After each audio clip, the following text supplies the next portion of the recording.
লিটন দাস এবং মেহেদী হাসান মিরাজের জঘন্য, কুৎসিত, বাজে পারফরমেন্সকে আড়াল করতে নতুন একটা ক্যারেক্টার, নতুন একটা ভিকটিম, নতুন একটা গিনিপিক সামনে কিন্তু অলরেডি আনার চেষ্টা চলছে। কে? That is Naim Sheikh. নাইম শেখের 29 বলে 32-এর বাজে ইনিংসটাকে যদি কোনো মতে সামনে এনে দাঁড় করিয়ে দেওয়া যায়, তাহলেই মিরাজের জঘন্য পারফরমেন্স, লিটনের কুৎসিত পারফরমেন্স অনেকখানি আড়াল হয়ে যায়। এই ঘটনা বাংলাদেশ ক্রিকেটে নতুন কিছু না, এই ঘটনা এর আগেও ঘটেছে। যার যতটুকু সমালোচনা হওয়া উচিত সেটা না হয়ে অন্য কাউকে ভিকটিম বানানোর চেষ্টা করা হয়েছে। কমন পড়ছে আপনাদের মিনহাজুল আবেদিন নান্নু, কমন পড়ছে আপনাদের রাসেল ডমিঙ্গো, কমন পড়ে নাই মোহাম্মদ মিঠুন, নাজমুল হোসেন শান্ত, এবার কমন পড়ছে নাকি এখনো কমন পড়তেছে না? চিন্তা করে দেখেন, মিরাজ যে জঘন্য ইনিংসটা খেলছে, লিটন যে স্বার্থপর ইনিংসটা খেলছে, সেটা শুধুমাত্র তখনই ঢাকা পড়বে যখন আমি বলবো নাইম এত বাজে ব্যাট করছে, নতুন লর্ড রে ভাই, 29 বলে 32, বেশি না, এটা নিয়ে 3টা আমি আলোচনা করব, চারিদিকে রই রই শুরু হয়ে যাবে, এই নাইম চলে না, আগের মতোই আছে, অমুক তুমুক, এইটা ওইটা। আস্তে করে মিরাজ এবং লিটন বেঁচে যাবেন, উচিত না এটা। মিরাজ এবং লিটন দুজনের ব্যাপারেই কন্টিনিউয়াস আলোচনা হওয়া উচিত, যেমন পারফরমেন্স করবেন তেমন। আমি বাংলাদেশ শ্রীলঙ্কা ফার্স্ট টি-20-র পর যে আলোচনাটা করেছিলাম, সেখানে একটা রেফারেন্স হিসেবে বলেছিলাম সাকিব আল হাসানের কথা, এবং সাকিব আল হাসানকে নিয়ে আলোচনা হচ্ছে। তিনি অলরেডি টি-20-তে, ফ্র্যাঞ্চাইজি টি-20-তে দুর্দান্ত পারফরমেন্স করেছেন, 4 উইকেট পেয়েছেন, 50 করেছেন। ওই আলোচনাতে আমি যাচ্ছি না, জাস্ট সাকিবের রেফারেন্স হিসেবে বলছি। 2019 বিশ্বকাপে মাশরাফির কথা বলেছিলেন যে ক্যাপ্টেন যখন পারফর্ম করতে পারেন না, তখন তিনি দল বা সব কিছু বাদ দিয়ে নিজের জন্য চিন্তা করেন। লিটনের ব্যাটিংটা ওইরকমই ছিল। আপনি কয়জনকে আলোচনা করতে দেখেছেন? লিটন যে খেলার পুরো মোমেন্টাম জাস্ট শেষ করে দিয়েছে, বাংলাদেশের ব্যাটিংটার অর্ধেক নষ্টের কারিগর যে লিটন, এটা আপনি কয়জনকে বলতে শুনেছেন? লিটনের ওই ব্যাটিং পারভেজ ইমনকে একটা শেলের মধ্যে নিয়ে গিয়েছিল। পারভেজ ইমন একটা পর্যায়ে গিয়ে দ্বিধাতে ভুগেছেন, তিনি কি করবেন, সিঙ্গেল নিয়ে লিটনকে স্ট্রাইক দেবেন নাকি 4 ছক্কা মারবেন। ক্রিকেটে একটা খুব পরীক্ষিত কথা আছে, 1 উইকেট ব্রিংস অ্যানাদার। টেস্টে এই কথাটা খুব বেশি প্রচলিত, কিন্তু অন্যান্য ফরম্যাটেও এই কথাটা এখন খুব ভালো খাটে। লোকাল ক্রিকেটে, বাংলাদেশের ডোমেস্টিক ক্রিকেটে যারা নামি বা বড় কোচ, তারা প্রায়ই একটা কথা বলেন, no back to back wickets, পরপর যেন 2টো উইকেট না যায়। আমরা কিন্তু প্রায়ই সেটা দেখছি বাংলাদেশের ব্যাটিং লাইন আপে। শ্রীলঙ্কার বিপক্ষে ফার্স্ট টি-20-তে এক্স্যাক্টলি এই ঘটনাই ঘটেছে।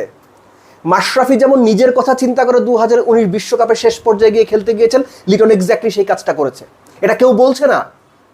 লিটনকে কেন যেন সবাই আড়াল করার চেষ্টা করছে, কোন স্বার্থে, কেন আমি ঠিক জানি না। এবং আমি এখনো বলছি, আবারও আমি বলছি, আমি এটা বিশ্বাস করি লিটনের ওই ব্যাটিং পারভেজ ইমনকে মানসিকভাবে একটা দ্বিধার মধ্যে ফেলেছে, এবং সেই দ্বিধায় তিনি আউট হয়েছেন। যে ছেলে 16 বলে 35 করেছে, 34 করেছে, সেই ছেলে পরের 3 রান করেছে 6 বলে।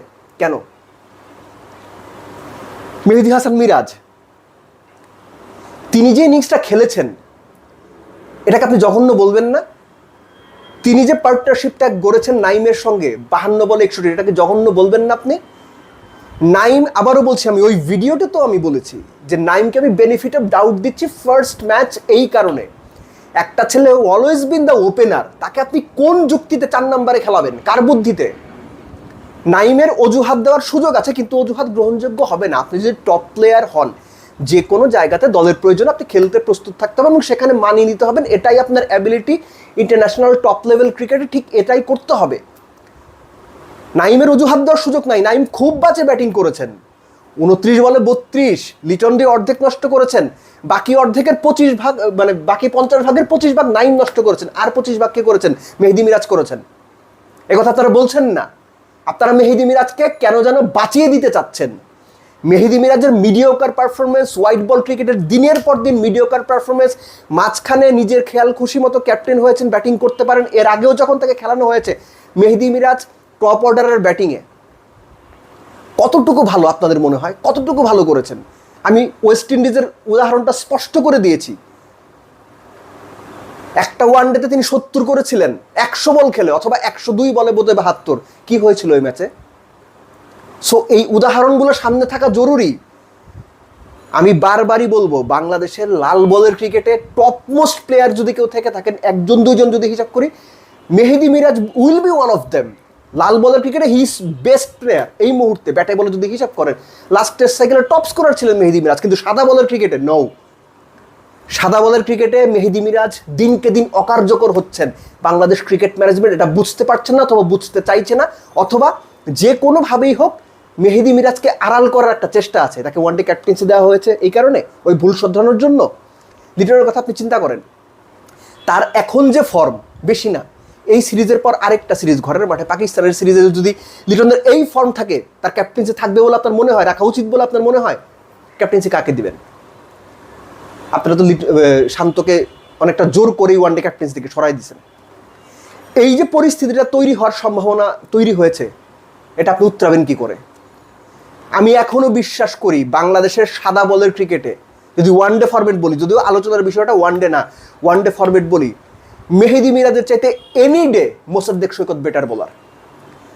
নতুন বলে হোক, পুরনো বলে হোক, মোসাদ্দেক সৈকতের ইন্টারন্যাশনাল ট্র্যাক রেকর্ড একটু বের করে দেখবেন। যে ম্যাচটা আইসিসি চ্যাম্পিয়ন্স ট্রফিতে সাকিব এবং মাহমুদুল্লাহ রিয়াদের 100-এ বাংলাদেশ জিতেছিল নিউজিল্যান্ডের বিপক্ষে, যেটা নিয়ে আমরা গর্ব করি, ওই ম্যাচে মোসাদ্দেক সৈকতের 3 উইকেট বের করে দেখেন কোন সিচুয়েশনে বোলিং করে 3 উইকেট নিয়েছিল। সো মোসাদ্দেক সৈকত বাংলাদেশের ক্রিকেটের বিবেচনাতে নাই। নুরুল হাসান সোহানকে রাডারে রাখা হয়েছে, গাজী আশরাফ লিপু এই সমস্ত কথা বলেন। আপনার টিমে তাওহিদ হৃদয় বলতে ছাড়া কোনো মিডল অর্ডার ব্যাটসম্যান নাই। এগুলো কোন ধরনের ক্রিকেট চিন্তা? এগুলো কোন ধরনের তামাশা, কোন ধরনের সার্কাস? যে আলোচনাটাতে ছিলাম অ্যাকচুয়ালি, যে কোনো কারণেই হোক নাইম শেখকে আবারও আপনাদের সামনে ভিলেন বানানোর একটা সুপরিকল্পিত সুনির্দিষ্ট চেষ্টা থাকবে, এবং নাইম হয়তো খারাপ পারফরমেন্স করে সেই চেষ্টাকে আরও বেশি ত্বরান্বিত করবেন। কিন্তু যেভাবেই হোক, যে কোনো কারণেই হোক, সুযোগ তৈরি করে নাইমদের মতো XYZকে লর্ড বা ভিকটিম বা গিনিপিক বানিয়ে এই মিরাজদের আড়াল করা হয়, মিরাজদের আড়াল করা হচ্ছে। সেই চেষ্টা অব্যাহত, এই আড়াল করে পার পাওয়া যাবে না। পুরো বিষয়টা এখন অনেক বেশি এক্সপোজড। আড়াল করার চেষ্টা করে কোনোভাবেই পার পাওয়া যাবে না। কেউ না কেউ কথা বলবে, হয় আমি কথা বলবো না অন্য কেউ কথা বলবে, কিন্তু কথা বলবেই। কেননা দিন শেষে বাংলাদেশের ক্রিকেটকে আমরা পারফরমেন্স করতে দেখতে চাই, এবং সেই পারফরমেন্স করার জন্য যদি যোগ্য লোক ভেতরে না থাকে, তাদের বের করে দিতে হবে। এখানে কোনো প্রেমের জায়গা নাই, কেউ প্রেম করতে আসে না এইখানে। This is serious staff. এইখানে সিরিয়াস কাজ করার জন্য সবাই আসছে। তো সিরিয়াস কাজটা যখন সিরিয়াসনেস নিয়ে কেউ করতে পারবে না, তাকে রাখা যাবে না। সিম্পল অ্যাজ দ্যাট, সেটা যত বড় ক্রিকেটারই হোক। সো এই কারণে লিটন, মিরাজ, এদের কথা আমি বলছিলাম যে এরা অ্যাকচুয়ালি হয়তো অনেকের শ্বশুর কিংবা ভাসুর, যাদের নাম মুখে নেওয়া যায় না। যার নাম মুখে নেওয়া যায় তিনি কখনো নাইম শেখ, কখনো নাজমুল হোসেন শান্ত, কখনো মিনহাজুল আবেদিন নান্নু, কখনো মোহাম্মদ মিঠুন, কখনো বা রাসেল ডমিঙ্গো। তাতে সামনে একটা শত্রু বা একটা ক্যারেক্টার দাঁড় করালে অনেকের বাজে পারফরমেন্স, অনেকের অযোগ্যতা আড়াল করা যায়।